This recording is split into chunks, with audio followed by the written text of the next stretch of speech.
পেঁচার ধূসর পাখা উড়ে যায় নক্ষত্রের পানে, জলামাঠ ছেড়ে দিয়ে চাঁদের আহ্বানে বুনো হাঁস পাখা মেলে, সাঁই সাঁই শব্দ শুনি তার, এক দুই তিন চার, অজস্র অপার।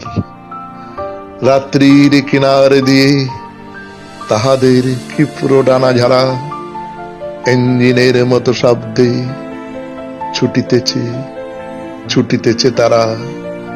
তারপর পড়ে থাকে নক্ষত্রের বিশাল আকাশ, হাঁসের গায়ের গান, দু একটা কল্পনার হাস।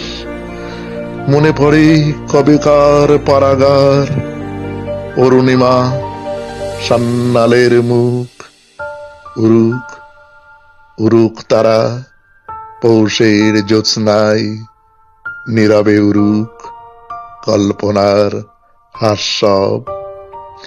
পৃথিবীর সব ধ্বনি সব রং মুছে গেলে পরে উরুক উরুক তারা, হৃদয়ের শব্দহীন জ্যোৎস্নার ভিতর।